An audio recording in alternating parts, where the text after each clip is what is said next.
AppSec2Go, o podcast da Conviso. Olá, sejam bem-vindos a mais um episódio do podcast AppSec2Go. Bom, esse é um podcast da Conviso e faz parte de uma série de ações que realizamos para fomentar a comunidade de AppSec e de desenvolvimento. E para quem não me conhece, sou Gabriel Galdino e estou hoje aqui com o Alexandre Augusto.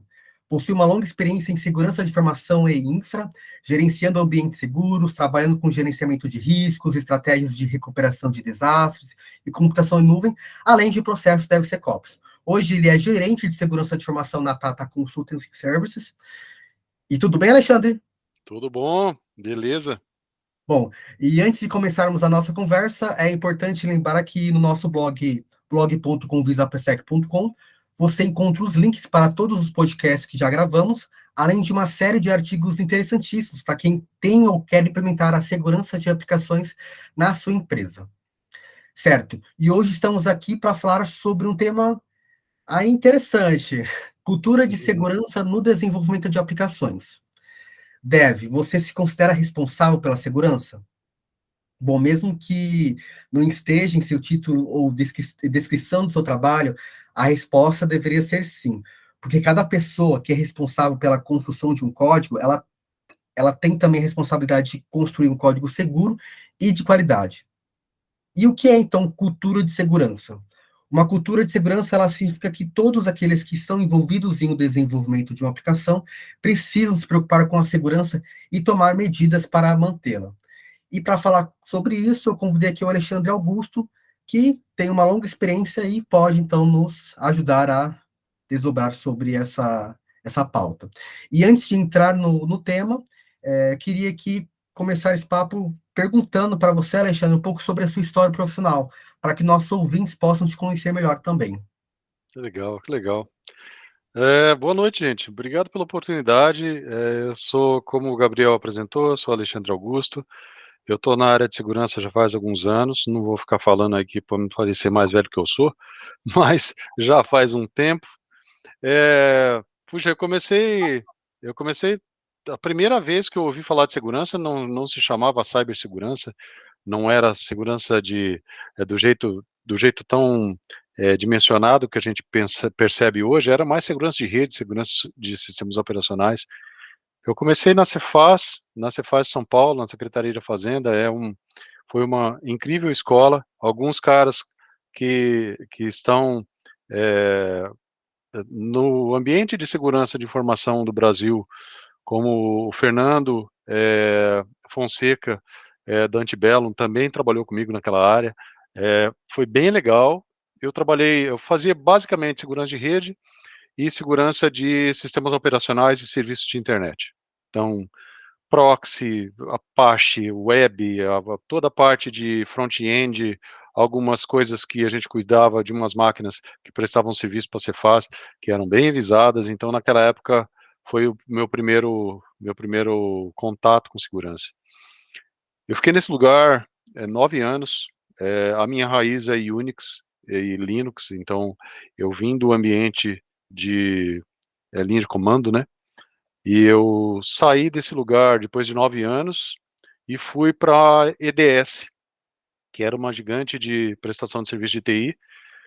E quando eu saí da Cefaz, eu achava que eu trabalhava num ambiente grande, né? E aí eu encontrei uma cadeia de padarias mundiais que era maior do que a Cefaz de São Paulo.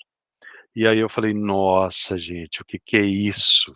De onde eu estou vindo aqui? O que esse pessoal faz da vida, né? E era um mundo enorme. A EDS foi a primeira grande escola multinacional, né? Foi o primeiro lugar que eu fui forçado a falar inglês, o que eu aprego bastante hoje com as pessoas, que é importante pra caramba. Fiquei 3 anos e pouco lá, e estava muito legal, mas eu saí para aceitar um desafio que mudou a minha carreira de segurança, porque eu fui assumir uma área que ainda não existia numa grande empresa que chama Yamaha Motor do Brasil, que faz motocicleta, que faz quadriciclo, que faz triciclo, que faz náutica. A Yamaha é uma japonesa gigante. E eu entrei para formar o time, né, construir e tal, do zero. Tive a oportunidade de fazer muita coisa legal lá, de segurança de aplicação, ERP, Foi a primeira vez que eu precisei contratar alguém para fazer código, para transformar regra de auditoria financeira em código para travar sistemas financeiros. Então, foi um negócio bem legal. Fiquei lá também pouco mais de quase 6 anos, e de lá eu saí e fui assumir um projeto curto, de curta duração, de pouco menos de 1 ano, numa operadora de cartões, numa embolsadora de cartões, que no Brasil ela era pequena, ela se chama Dieckendevrier, que é uma alemã, e, bem, entre outras coisas que mostram como eles conhecem de segurança, havia uma divisão que fazia o trabalho de impressão do euro. Então, segurança fazia parte desde a concepção do algodão que faz o dinheiro, né, o papel moeda.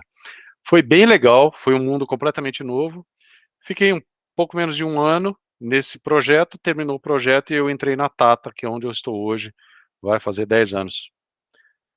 A Tata é um mundo gigantesco, como a gente estava falando antes de começar. A TCS é o braço de tecnologia da Tata. A Tata tem mineração, tem água, tem saneamento, tem hotel, é uma cadeia produtiva enorme. Algumas marcas famosas de carros que a gente um dia sonha conhecer são da Tata, né? Então, eu falo assim, puxa vida, será que eu tenho desconto para comprar? Tem, à vista tem, né? Tem que arrumar aí uns 150 mil euros para comprar os carros, mas quem sabe no 13º a gente consegue. Eu estou na Tata, eu passei por várias frentes de segurança, e o meu primeiro contato com desenvolvimento seguro foi em 2015, num projeto que a gente tinha desenvolvedor, e eu sentia a necessidade de mostrar a segurança de informação para esse pessoal. E sabia que podia ser diferente, né, que se podia fazer mais coisas. Passei por alguns projetos muito interessantes, grandes projetos de mais de 100 pessoas, e alguns pequenos projetos, alguns bem pequenininhos, de 2 ou 3 pessoas. O último grande desafio foi lidar com uma operação de DevSecOps e de manual pentest em um dos nossos clientes, e aí foi o contato mais profundo mesmo com segurança de software, e aplicar o OSP Top 10, SANS Top 25 para a gente fazer as coisas acontecerem lá. Caramba, Alexandre, só de ouvir dá para perceber quantas experiências diferentes você teve, né, É. nesse longo tempo, né?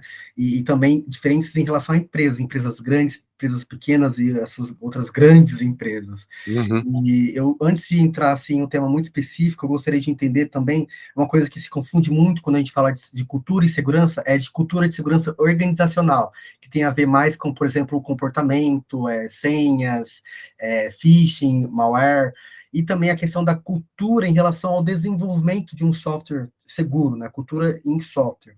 E para você, assim, como que você consegue explicar essas diferenças entre esses dois mundos de cultura em relação à segurança dentro de uma empresa? A cultura de segurança organizacional, ela pode até ser enraizada, concreta e sólida, mas se o trabalho de manutenção não existir, você baixa os degraus e volta ao patamar inicial. Então é um trabalho constante. Awareness, treinamento, capacitação, não pode ser só a semana da segurança uma vez por ano, você precisa estar presente, você precisa fazer com que as pessoas entendam a cultura da segurança da empresa. E quando você vai para o software, o desafio é um pouco maior, porque nós não temos ainda grandes formadores de, por exemplo, universidades que formam desenvolvedores pensando em segurança.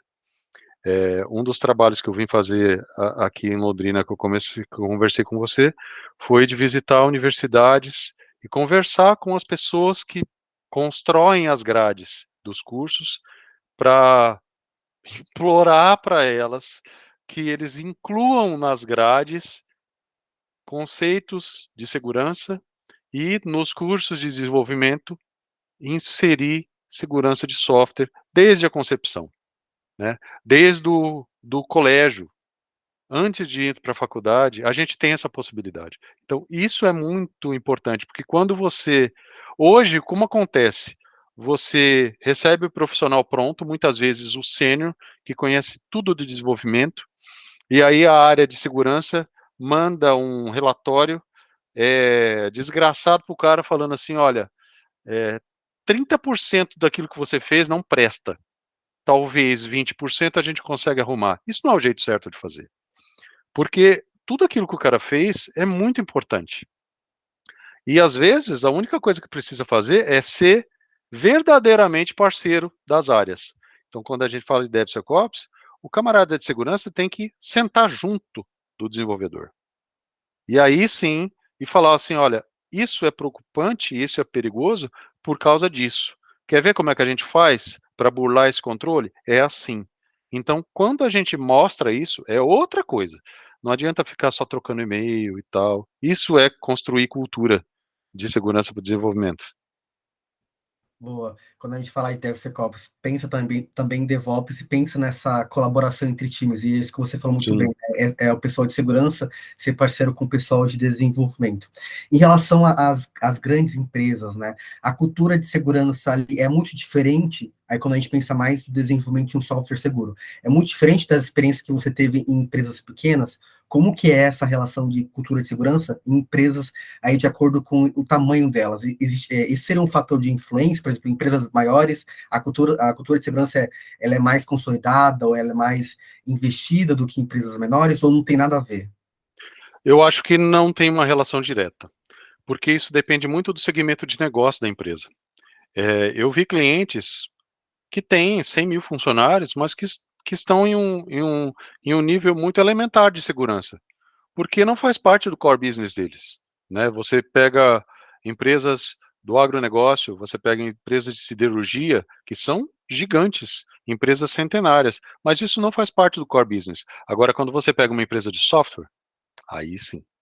Quando você pega um prestador de serviço de IT, como nós somos, aí sim. As duas coisas precisam andar juntas, porque isso faz parte do core business, né? Então, desenvolver de forma segura e garantir segurança em sua infraestrutura, garantir segurança em geral nos seus processos, é parte daquilo que ela vende como serviço. Então, aí sim você precisa ter uma maturidade maior. Às vezes a gente encontra em metalúrgicas, em siderúrgicas, em outras frentes, área de alimento e tudo mais, você encontra empresas maduras, mas isso não é uma regra, não. Ótimo. E em startups, como que funciona essa cultura de segurança? Geralmente é um tema meio polêmico, né? Porque startup tem aquilo de você ter que escalar, você tem que entregar, mas... E a Velocidade, segurança? né? É. Você tem alguma experiência também com startup? Cara, eu nunca tive a oportunidade de trabalhar com startups. É, mas eu tenho amigos que trabalham nas startups e a gente já trocou algumas figurinhas. É muito desafiador, porque o processo desenvolvido para segurança, ele precisa ser flexibilizado para atender às necessidades de negócio. A gente sempre tem que lembrar disso, né? Segurança existe para proteger o negócio. Se não tem negócio, não adianta. Você vai segurar o quê? Você vai garantir o quê, né? E as startups, pelo menos nas que eu conheço, elas fazem bem isso. Algumas grandes empresas, algumas enormes empresas, tiveram já a ideia de criar startups específicas dentro dos seus núcleos, né? Porque você sabe que para aquele segmento, né, o segmento de segurança, os processos precisam ser mais ágeis e não é deixar que as coisas aconteçam de forma sem controle, mas é que você precisa ser mais ativo, mais rápido na tomada de decisão. Algo que, se você tiver uma hierarquia muito rígida, numa grande multinacional, onde você escala para o VP nacional, depois para o VP Latam, depois vai para o VP regional, e depois vai para o global, para tomar uma decisão, isso não funciona com as startups. Então, as startups mostram para a gente que alguma coisa precisa ser feita diferente, inclusive na área de segurança. Boa. E em relação agora à questão mais de times, tamanhos de times, né? A gente falou agora de empresas e times grandes e times pequenos, tanto time de segurança como time de desenvolvimento. Existe também essa questão de times maiores terem mais dificuldade de implementar a cultura de segurança, ou também em relação à própria diferença entre segurança, a cultura dentro do time de desenvolvimento e também dentro do time de segurança? Tem, cara, assim, é diferente. Trabalhar com grandes times é muito legal para quem gerencia esses times, porque você tem a possibilidade de fazer tudo que você vê nos manuais de gestão de pessoas, você aplica nos times. Então você tem times, assim, puxa, eu tenho 2 ou 3 arquitetos, eu tenho 2 ou 3 especialistas em cada frente, eu tenho um time de 60 a 70 pessoas. Isso dá uma possibilidade de você entregar um trabalho de boa qualidade muito maior, mas isso também te traz desafios. Quando você na verdade, eh, a gente usa a palavra desafio, de uma forma bem bonita, né, mas algumas vezes a operação é uma treta mesmo, é um problemão para você resolver. Assim, normalmente, o que acontece com as empresas, com os times pequenos? Você tem carência de especialistas, né?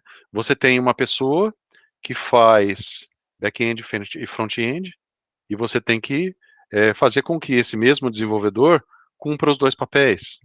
Começa a complicar. Às vezes, o cara precisa escrever algumas rotinas para conexão de banco de dados que precisavam ser feitas por um DBA, mas você não tem um DBA.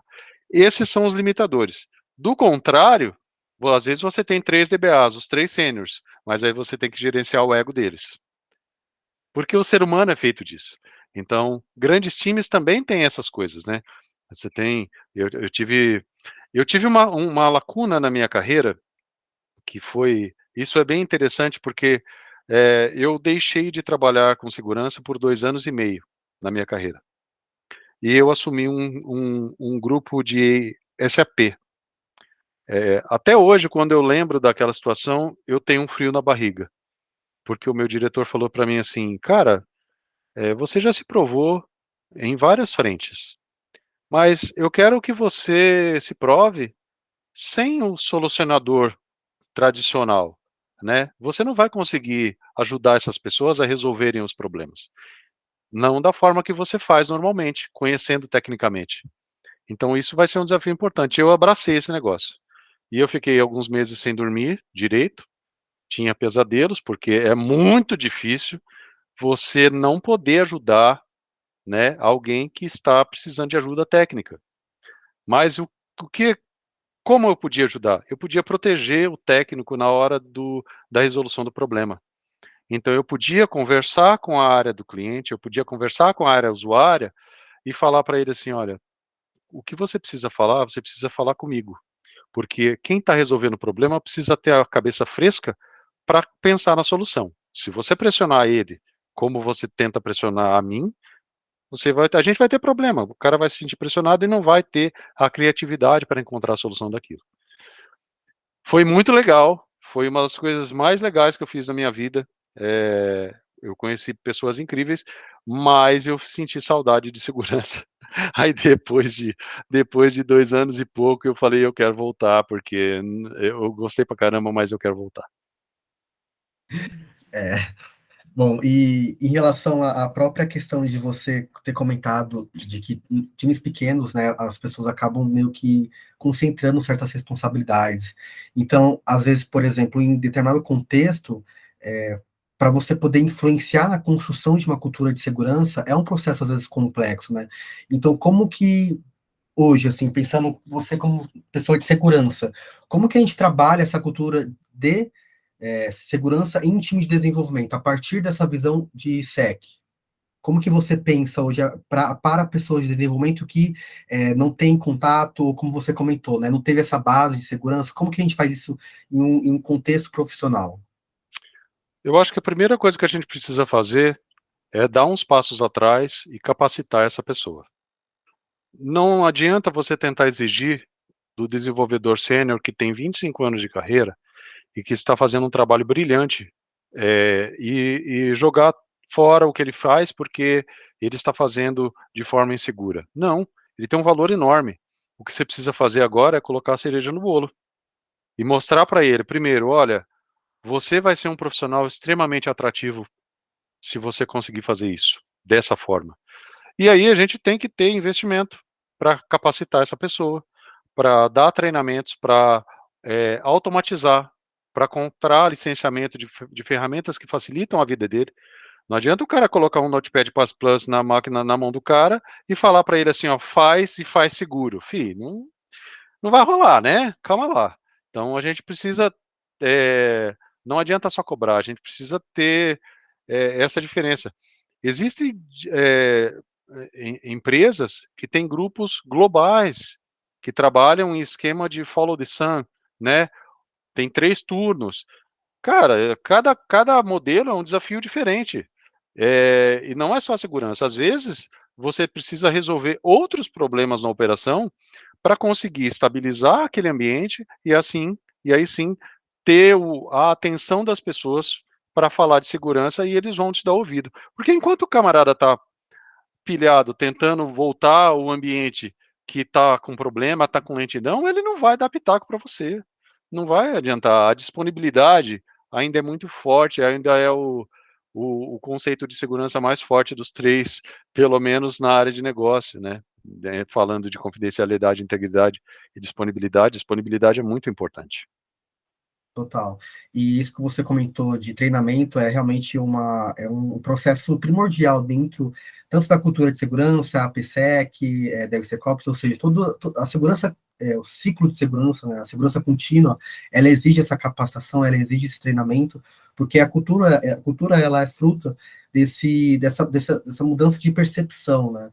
E interessante isso que você comentou de que do papel da pessoa de segurança para poder auxiliar o desenvolvedor, né? Então já entra nesse ponto. E a relação entre time de segurança e desenvolvimento, da sua experiência, como que funciona uma boa relação entre esses dois times para poder gerar essa mudança de percepção, né? Trazer esses bons resultados? Porque geralmente quando a gente fala das relações entre esses times, fala-se muito de atritos, de conflitos. E Uhum. quais são as experiências positivas assim que você já teve, que você traz até como um conselho aí para quem está ouvindo? Cara, como todo mundo que já tem 50 anos, eu já errei bastante, né? Na minha carreira, e isso é natural. O que a gente conseguiu, o que eu já vi fazer e o que eu já consegui fazer é justamente mostrar. Eu falo uma frase que o meu time de infraestrutura e o meu time de infraestrutura de segurança, eles não gostam muito que eu falo isso. Mas eu falo assim, ó, a gente tem 2 tipos de gente dentro da área de TI. Quem faz e quem usa. Nós usamos. Quem desenvolve é quem faz. Entenderam? É assim que funciona. Isso é terrível. Poxa vida, você está me chamando de usuário? Não é isso que eu faço? Eu não tenho ideia de como funciona o código do Word. Entendeu? É assim a verdade, né? Nós usamos produtos extremamente complexos, motores de faro, motor de IPS, que nós não sabemos o código. Cloud Computing trouxe alguma coisa disso para a gente, algum desafio para a gente fazer automatização, e tem que saber codar alguma coisinha simples lá para a infraestrutura. Então olha, o que eu já vi que deu mais certo foi o básico. Os times precisam sair dos seus patamares, sabe, o púlpito, onde eu falo por cima. Não, isso não funciona, gente.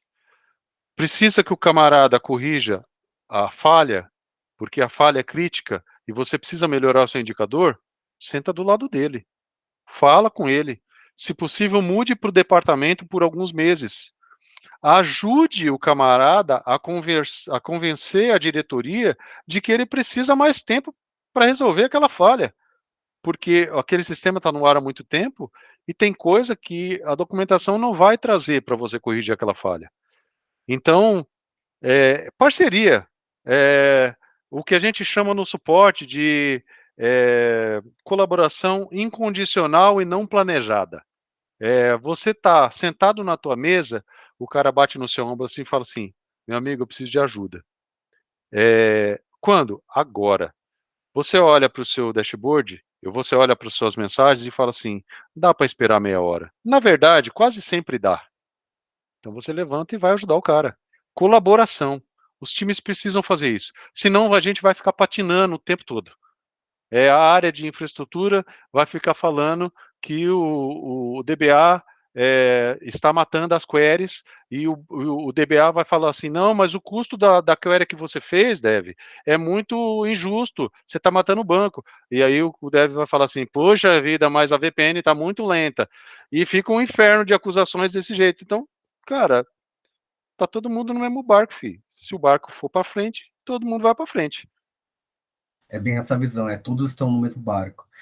Pô. E a partir do ponto, né, de vista do dev, assim, colocando esse chapéu, é importante também que o desenvolvedor ele possa contar mais com o pessoal de segurança para lidar com seus problemas, com suas dúvidas, qualquer questionamento que seja relacionado à vulnerabilidade, enfim.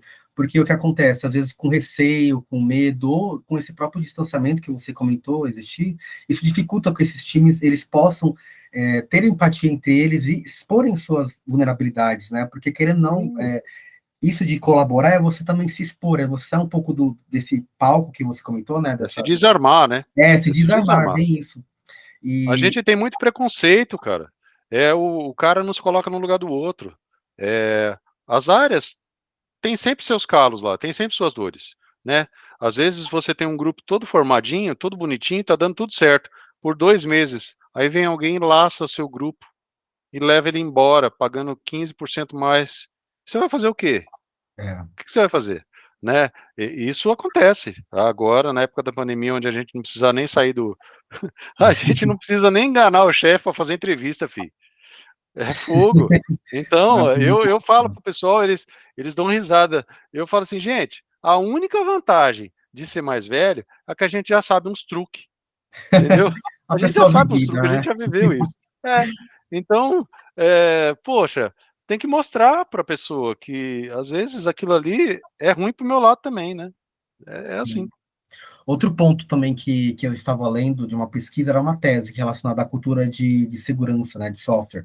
E um Uhum. ponto que chamou bastante atenção foi que algumas atividades involuntárias e atividades que não estavam programadas acabavam favorecendo esse tipo de cultura, que é, por exemplo, pessoas trazerem à tona tópicos relacionados à segurança, para discutir esses tópicos entre os times.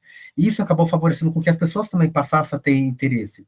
Então, como você comentou, né, a comunicação como algo tão básico, ela consegue trazer essa transformação também, e trazer esses tópicos, trazer discussões, apontar, por exemplo, encontrei ali uma vulnerabilidade no seu código e talvez isso possa te ajudar, e tentar linkar problema com solução a partir dessa visão de capacitação, de treinamento, porque outra questão também que tem sido muito atual é de o desenvolvedor, ele não se perceber mais como um executor, mas sim como responsável por processos. Ele não só cria código, ele também é responsável pelos processos que envolvem o código. E nisso entra a segurança, entra a qualidade, enfim, e isso entra várias questões que envolvem o desenvolvimento de uma aplicação. Uhum. Sim. É muito. Não é fácil, gente. Não é simples, é complexo mesmo. É trabalho árduo, é trabalho contínuo. Assim, teve um tempo atrás que eu fui num cliente e eles chamaram um fabricante de software para aplicar treinamento para o pessoal de desenvolvimento. Tinha lá um auditório com umas 40 pessoas, 40 desenvolvedores. A primeira coisa que aconteceu quando eu olhei, eu falei para o cliente: cadê o time de segurança daqui? Aí ele falou: não, esse treinamento é para o pessoal de desenvolvimento. Eu falei: isso quer dizer que todo mundo de segurança já sabe isso daí? Claro que não. Por que os caras estão se separando? Tá querendo criar feudinho? Não pode ser assim, né? Então, aí começa a entender. E assim, gente, não é da boca para fora, essas coisas precisam acontecer. E funciona quando acontece. Sim. Outro ponto que está mais relacionado à questão da gestão, né, da organização. Quais fatores que, refazendo a pergunta, como a organização ela consegue influenciar ou fomentar a cultura de segurança Isso, né, na visão da gestão. Quais são as atividades, os programas? A gente falou de treinamento, né? Treinamento eu acho que seria um desses. Quais outros você vê, assim, que é algo que uma organização ela pode investir para poder influenciar nessa construção? É, se você pensar que as áreas de TI são sempre as minorias nas empresas, tirando as empresas de software, obviamente, né, que todo mundo faz alguma coisa com IT, você entende que isso não é o dia a dia das pessoas. Pensar de forma segura cansa, né? Um tempo atrás eu estava conversando com um cliente e ele falou assim, cara, vocês conseguem ainda ser feliz sabendo de todas essas coisas aí? Porque, cara, é só desgraça, né, o risco é muito alto, você não faz nada. Aí eu falo assim: "Olha, como a gente chama a atenção do usuário final, né?" Porque a gente tem que lembrar que o usuário final, às vezes, é um cara extremamente importante, extremamente experiente, mas na área dele. E aí, como que você chama a atenção do cara para segurança? Você traz o dia a dia dele, né.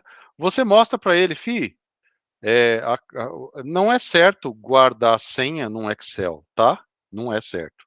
Você tem ferramentinhas que são até mais fáceis do Excel para você guardar isso de forma segura. Porque se o camarada pegar o seu e-mail do Gmail, ele vai linkar com o seu smartphone, onde estão todos os seus aplicativos de banco.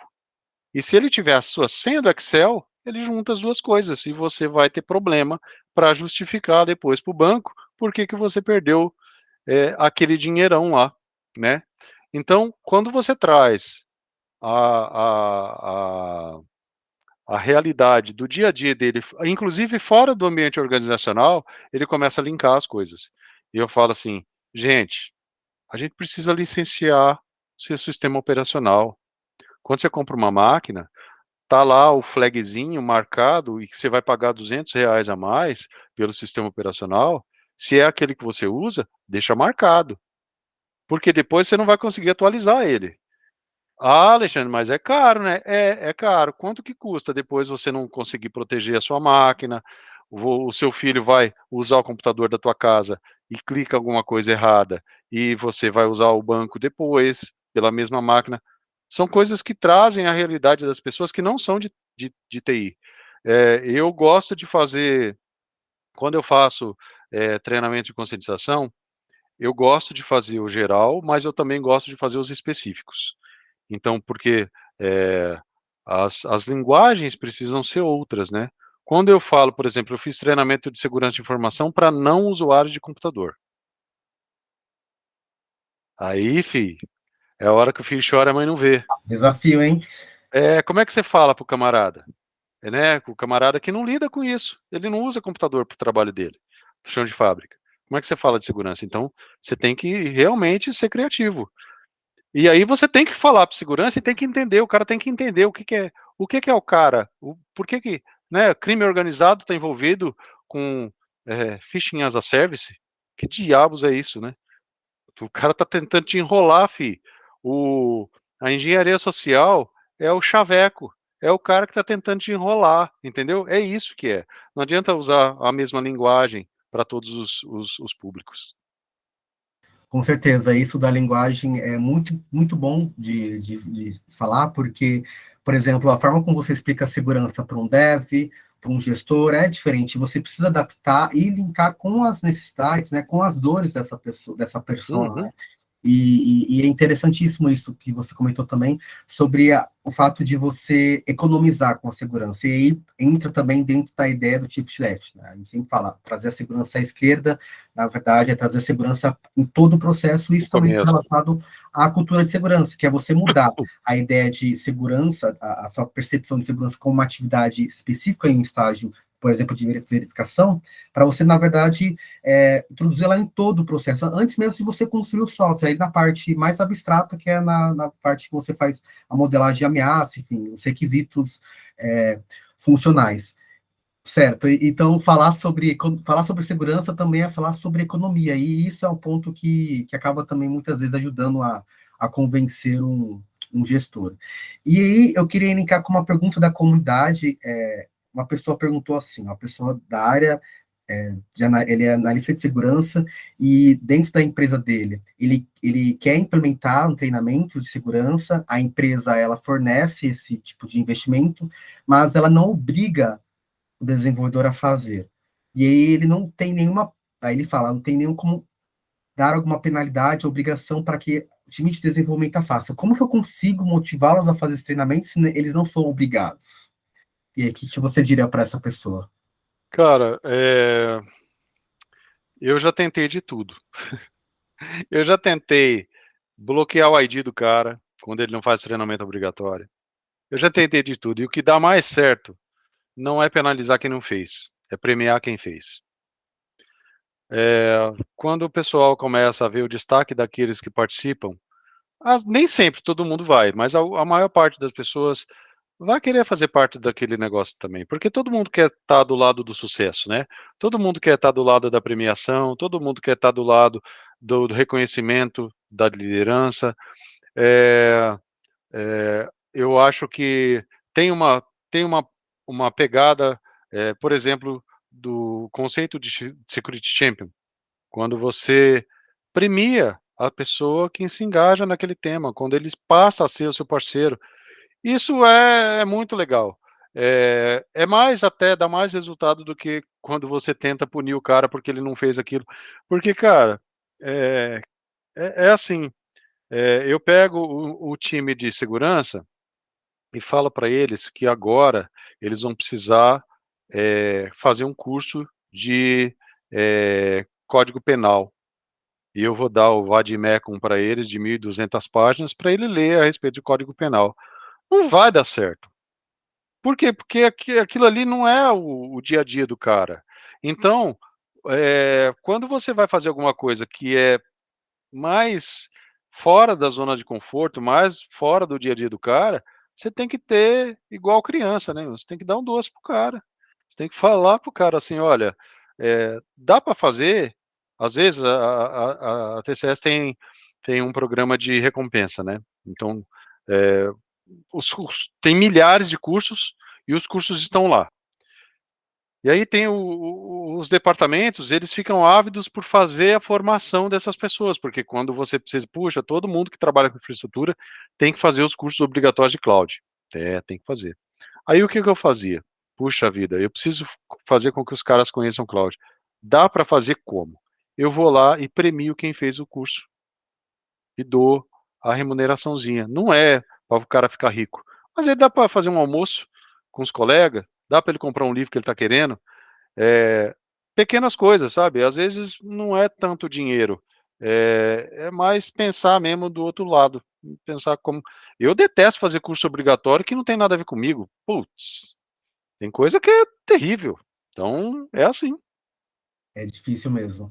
Aqui na Convido a gente tem experiência pelo Education dentro da plataforma, que traz a gamificação. A gamificação também entra dentro dessa ideia, dessa proposta de recompensa. Cursos gamificados, plataformas gamificadas, elas também geram esse engajamento. Como você comentou, as pessoas elas querem, de alguma forma ou outra, serem reconhecidas ou elas serem Sim. recompensadas. Então, a gamificação, ela ajuda nisso. E como você comentou também sobre Security Champions, e era o próximo tema, que também a gente fala muito aqui nesse podcast sobre Security Champions, que é um programa bastante importante dentro de um processo de implementação de segurança aí contínua, também dentro de um processo DevSecOps. E eu já queria começar perguntando como que é a sua experiência com esse programa, se você já teve. É, é engraçado.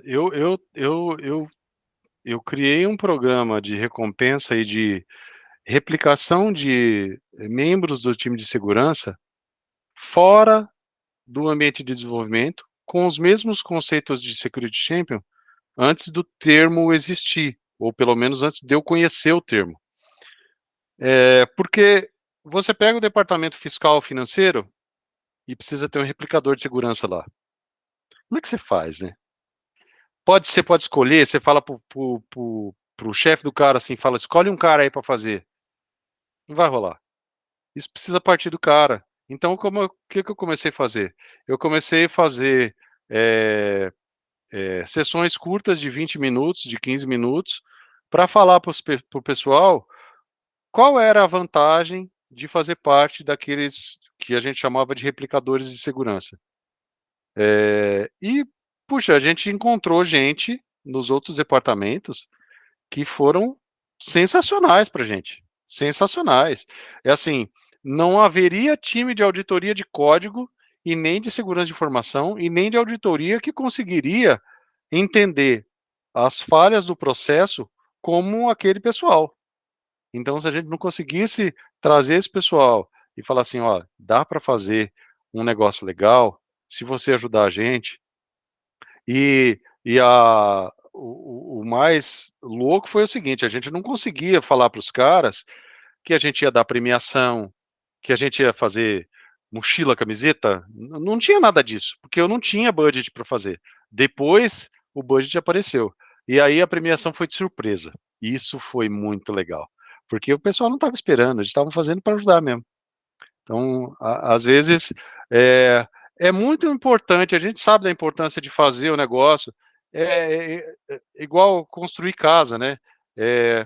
Poxa, o camarada está falando que você tem que ter cuidado com vazamento desde o alicerce, desde a fundação.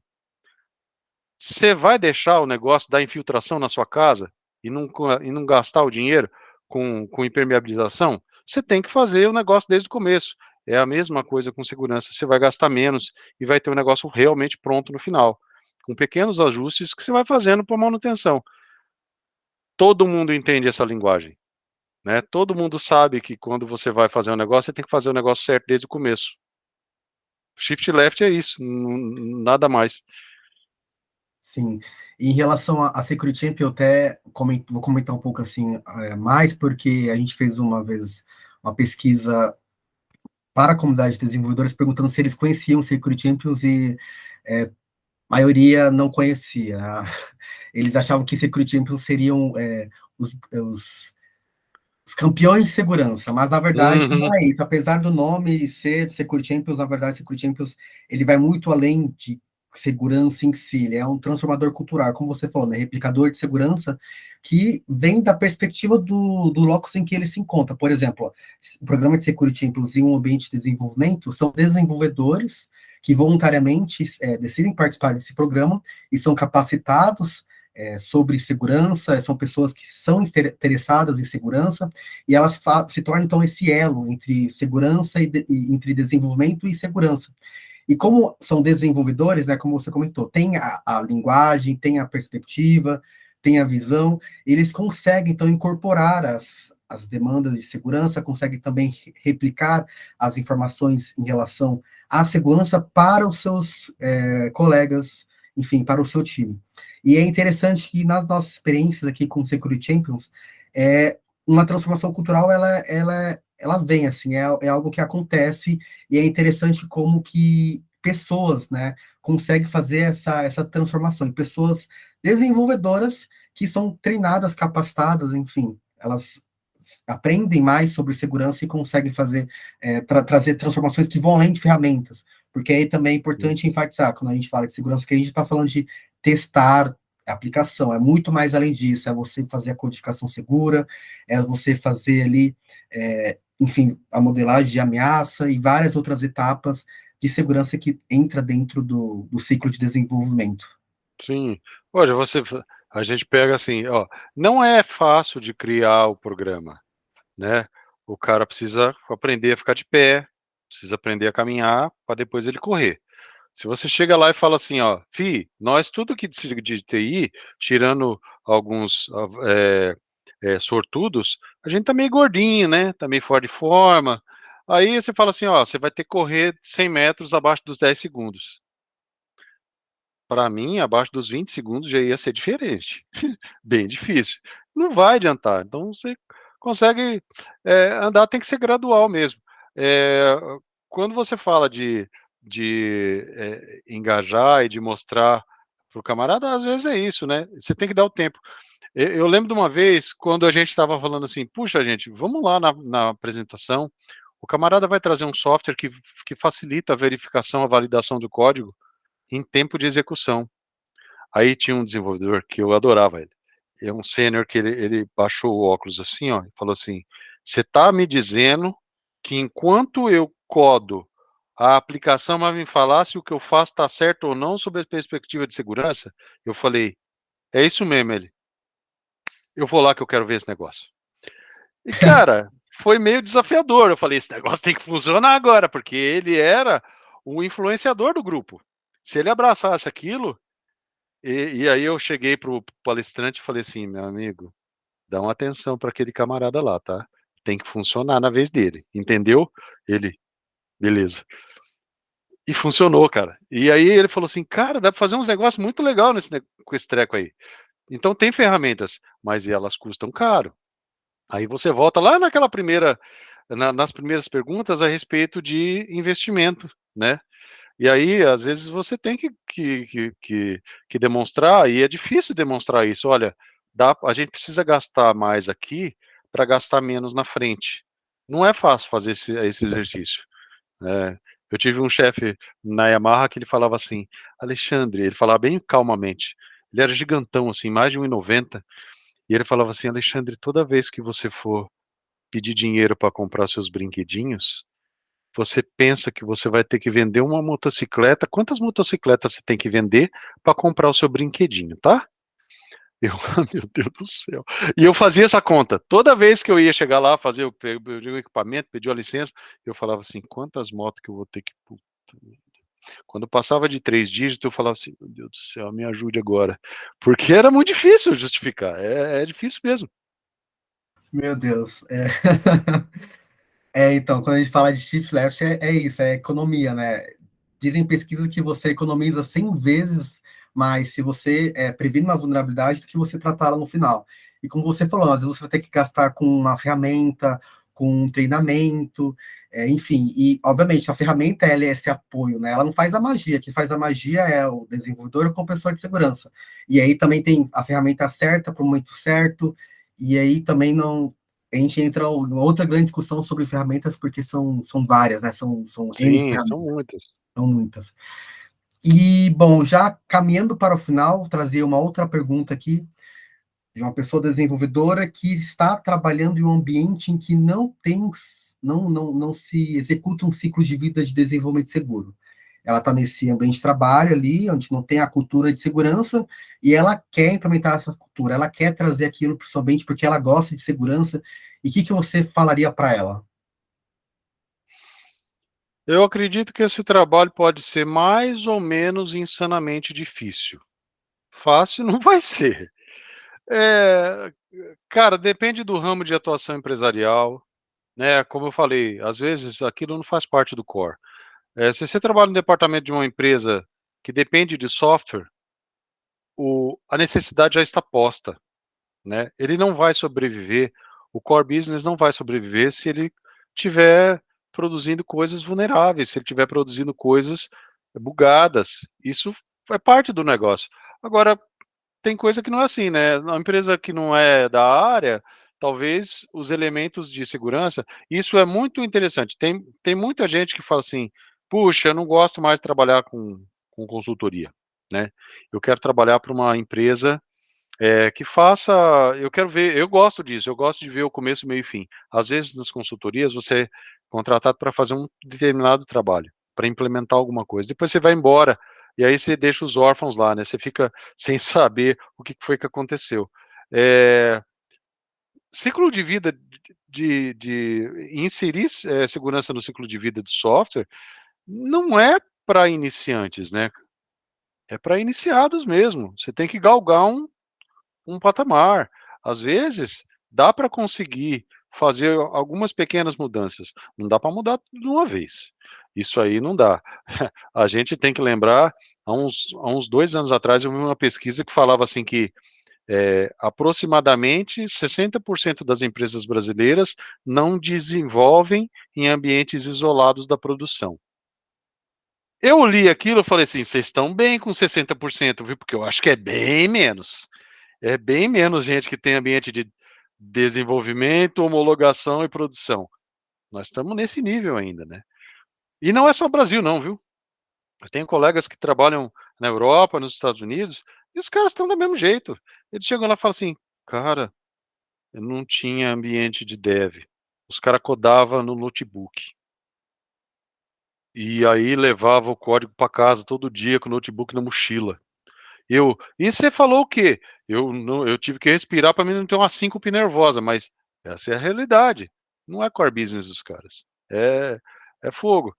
Não dá para você codar de forma segura se você não tem tempo, né, para fazer isso. Se você sabe que vai aumentar um pouquinho o seu tempo, né? Porque fazer uma conexão com o banco tem centenas de métodos diferentes prontos no Git para você ir lá e mudar a variável e está pronto. Mas fazer isso de forma segura, fazer uma busca no banco sem fazer full scan, né, ou coisa elementar, o cara precisa estudar um pouquinho, tem que dar tempo. É isso aí, dá tempo, e é bom não desmotivar você que está ouvindo, que você viu que ao pouquinho você vai estudando, com o tempo você vai trazendo Sim, essa mudança é interna, como você comentou, né?